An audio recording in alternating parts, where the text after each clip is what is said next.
Okay, so I was talking to a marketing director at a school today, and I kind of wanted to share a little money-saving tactic that her president came up with. So he talked to her. He said, marketing director, I've got it.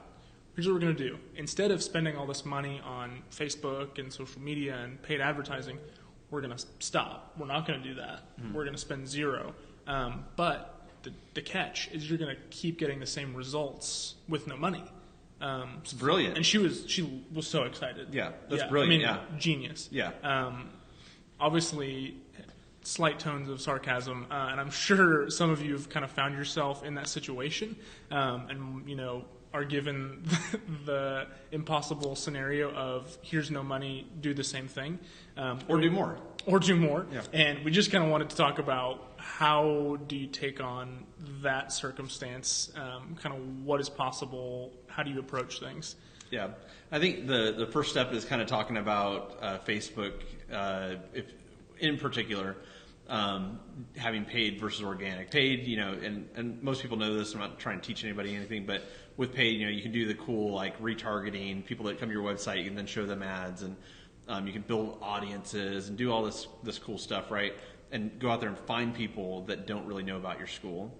But it is organic, non-paid is where there is a lot of opportunity. And so, like for this particular marketing director, it is frustrating, absolutely, to say like, okay, I've got to get leads. But one of the things that we talk about here is like, what do we talk about? We talk about it so often. I know the exact quote, but it's like not having much breeds innovation. So it's like, yes, yeah, it's that one. Yes, it's brilliant. Yeah, you eloquently said. Yeah. Please equate my name to that. But basically, like looking at organic posting, and basically that's gonna be, who's that gonna be? Let's talk about that. Like who are you gonna be able to reach through your organic posting? Yeah, I mean, to generalize, those who have come and liked a Facebook page for a university, it's going to be students who are already attending or are highly considering enrolling, or maybe you've already started that process, or their parents or alumni. Those are kind of the few buckets that you'll find of people that kind of make up that group. Yeah, so if you're forced to only post on your page, and those are the audiences that you're reaching, so instead of posting like enroll today, come become this, become that.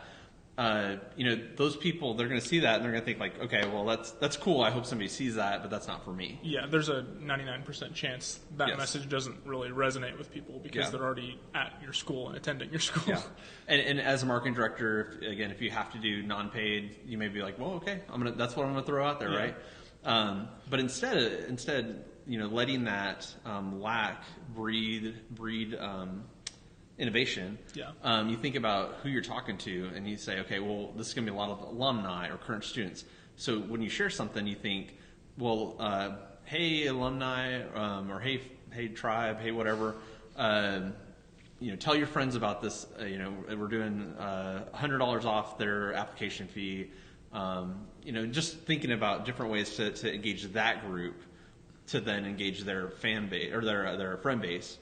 Yeah, I think it's easy to kind of have an idea for how you want to approach marketing on Facebook, and it would obviously be kind of the message of bringing in new students, but when you're put in the situation where you can't do that and you're talking to those who are already at your school or already very familiar with your school, you can't really just bring over that same message and drop it in with that new audience of people. It just doesn't work that way. Yeah. But like Brian said, this is kind of an opportunity to figure out, okay, now what does my message need to be? And, it can be $100 off your application. It can be a referral program, something like that, where you can kind of figure out ways to, through the people that know who you are, then broaden your audience with them.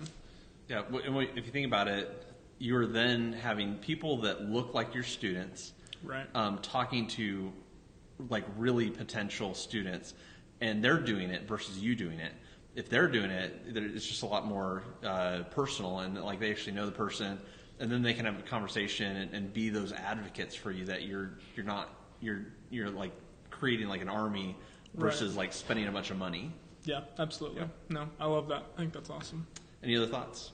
No, I think the biggest thing is just to kind of understand, when you're put in that situation, it's frustrating, of course. In a perfect world, you could be spending more on Facebook and using it for kind of the purpose that it can be used for, but knowing that that's not a roadblock and kind of an end of route when that happens, like there is more that can be done. You just kind of gotta get scrappy, get creative, and find ways to get a similar effect and result. Well, like I like to say, when the president gives you lemons, make lemonade.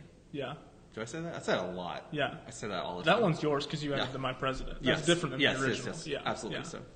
All right. Well, thank you for watching. Until next time. Thanks.